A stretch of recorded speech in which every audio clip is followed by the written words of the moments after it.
Chapter 9: Colonialism and Urban Change. Formation of new urban areas or development in existing urban areas is termed as urbanization. Urbanization has a close link with political and economic condition of a country.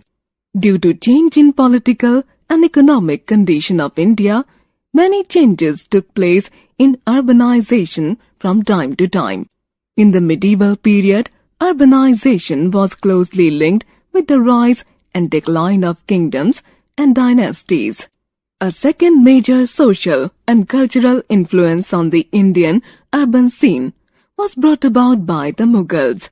The final and the most significant influence on the Indian urbanization came from the Europeans, who ruled over India for nearly 150 years. Many existing urban areas lost their importance while many new urban areas came up during this period. De-urbanization. De-urbanization is just the reverse of urbanization.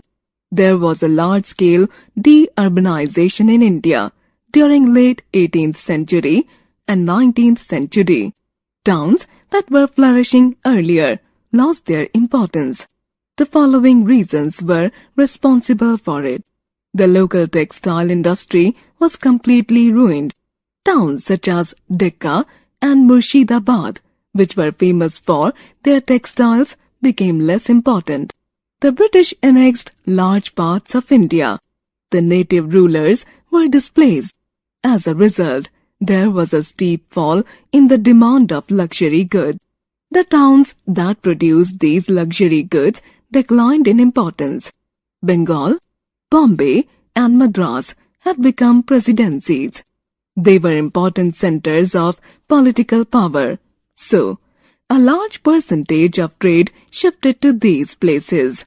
As a result, port towns like Surat and Masulipatam became less important. Growth of new towns. Though many old towns lost their importance, many new towns came up in different parts of India. But these were not industrial centers. They were set up by the British to suit themselves. Types of urban centers. The new urban centers set up by the British can be divided into many categories. Planned cities, one of them being New Delhi, came up at this time. It was a center of administration. Both cities like Calcutta, Bombay and Madras became important. They played an important role in trade. Raw materials were sent to England from these ports. Similarly, manufactured goods from England landed at these ports, which were then redistributed throughout India. The British quest for cool retreats from the heat and dust of the plains led to the setting up of hill stations.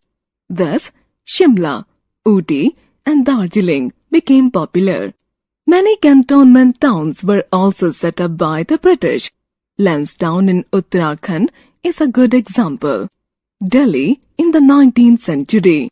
After Lord Wellesley defeated the Marathas and forced Peshwa Baji Rao II to sign a subsidiary treaty, Delhi fell into the hands of the British.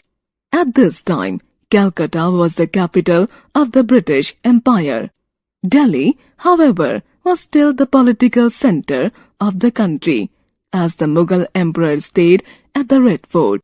The revolt of 1857 changed the face of Delhi. After recapturing Delhi, the British troops plundered the city. All inhabitants of the city were driven out. The Red Fort was taken over and many structures inside the fort were converted into barracks for British soldiers. Some new structures were also built inside the Red Fort for the troops. Later, the British decided to change the entire landscape of Delhi. The area around the Red Fort was cleared. Large areas of the city were demolished. These included many buildings, bazaars and localities. Delhi in the 20th century. A grand darbar was organized in Delhi in 1911 when King George V was crowned in England. It was in this darbar that the decision to shift the capital from Calcutta to Delhi was announced. Once Delhi was made the capital, the British set out to beautify it. The new city was deliberately made very different from the old city. This was because the British wanted to wipe out the memory of the Mughals from the minds of the people, and they wanted to show the enlightened nature of their rule and how much they were doing for the people of India. Edwin Lutyens and Herbert Baker embarked on the task of building the city of New Delhi. Work on the city began on a hill called Raisina Hill, where the Viceroy's palace, now the Rashtrapati Bhavan, was built. The Rajpath leads to this. The Secretariat buildings, now the North Block and the South Block, India Gate and the Parliament House, Sansad Bhavan, were also built. Thus, the new city of Delhi took along the lines of imperial style of architecture. New Delhi was officially inaugurated in 1931. Delhi after partition.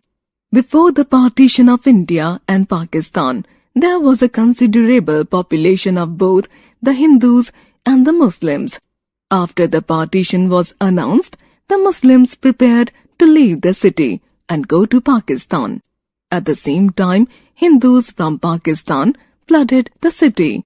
Since Delhi was the capital, most migrants from Pakistan preferred coming to Delhi. A large number of Hindu and Sikh refugees came to Delhi. So, Delhi became a city of refugees. Most migrants were from Punjab in Pakistan. They were generally traders, merchants, and small shopkeepers. Initially, they lived in refugee camps. Later, the government designated some areas for the refugees. Refugee colonies came up here. Delhi thus underwent a major transformation. Today, it is a city of skyscrapers, flyovers, and big shopping malls. The beauty of Delhi lies in the fact that the old and the new continue to coexist here.